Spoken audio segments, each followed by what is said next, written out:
जोङो एबार सरकाराव फैनाय लोगो लोगो जोङो आइजोफोरनि थाखाय 40 कोटी थाखा मोनफ्रोमबो ब्लकआव 1 कोटी आरो बेनि थ्रुयै जों खुलुमबाय बयखौबो गोसो गोथारै बरायग्रोनानै लानाय जाबाय आंनि गोसो गोरबोनिफ्राय। नोंथांमोना मिथिखादों नङा होमबा भिडिअ इन्ट्र'खौ नुनानै जोंहा मानगोनां बिपिएफ हान्जानि मानगोनां प्रहलाद ब्रह्म बिथाङा गोख्रों रावजों बिबुंथि होदों। सरकाराव फैब्ला बिपिएफ हान्जाया मा बिथांखि लादों, रायजो राजानि थाखाय मा खामानि मावगोन, गोख्रों रावजों फोरमायनानै होदों। खौरां बिजोंनि गेजेरजों नोंथांमोना जोबजासिम नायबा निस्सय बुजिगोन। जोबजासिम नायनानै कमेन्ट होबानो जाबाय। दिनैहाय निसिमा ब्लक बिपिएफनि दैदेननायाव आइजोफोरखौ लानानै मोनसे सांग्रांथि मेल खालामनाय जादों। दा बेवहाय ब्लकनि गासिबो प्राइमारिनि लिडारफ्रा नुजाफैजोबदों।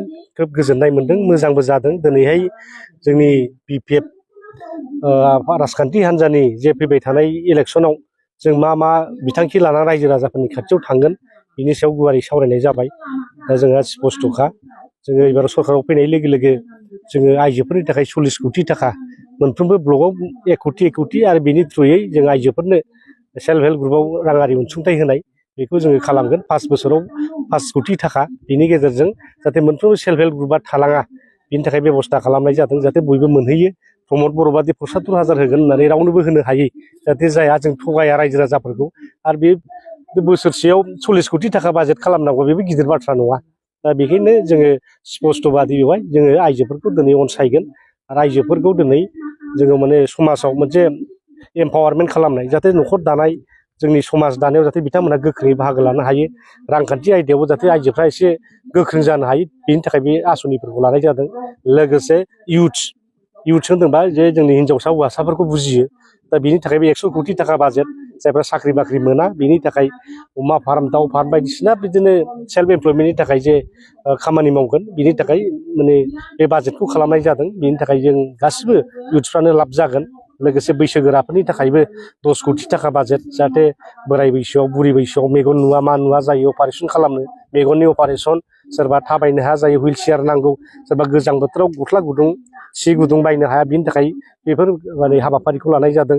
आरो जोंनि UPSC APC परिखा जायफ्रा पास जागोन बिनि थाखाय राङारि अनसुंथाइ होनाय, दिनै डक्टर इन्जिनियार फरायनो जायफ्रा एन्ट्रेन्सआव पास जाबाय बिथांमोननोबो राङारि अनसुंथाइ होनाय।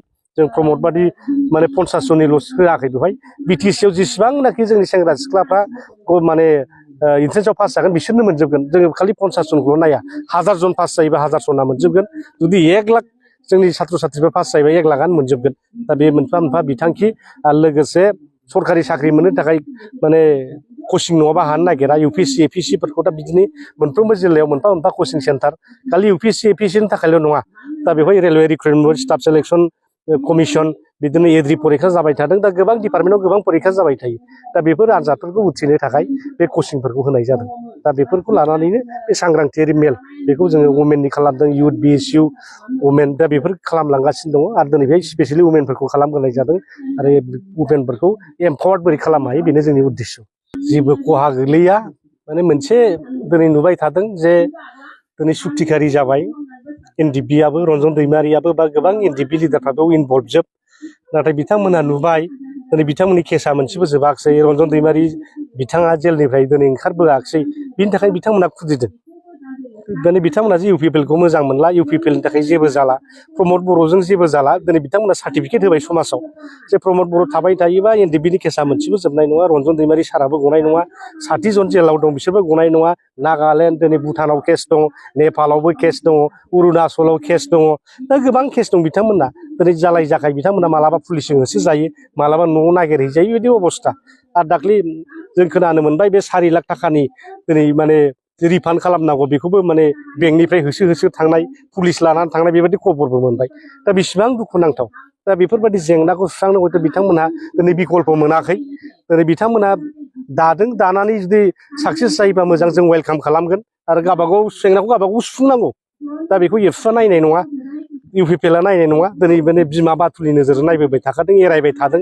मोनफ्रोमबो खामानिखौनो मावगासिनो दं, जागासिनो दं, होनै बिथांमोनहा दोनबोदों। खालि NDP निल' नङा, गासिबो जेंनाखौनो जेनेबा गामि सोसननायनि बाथ्रा बेखौबो जागासिनो दं होनबाय थायो। दिनै 60टा समस्ति खालामनांगौ बेखौबो जागासिनो दं होनबाय थायो। स्कुल कलेज प्रभिन्सियेलाइज खालामनांगौ बेखौबो जागासिनो दं होनबाय थायो, मावगासिनो दं होनबाय थायो।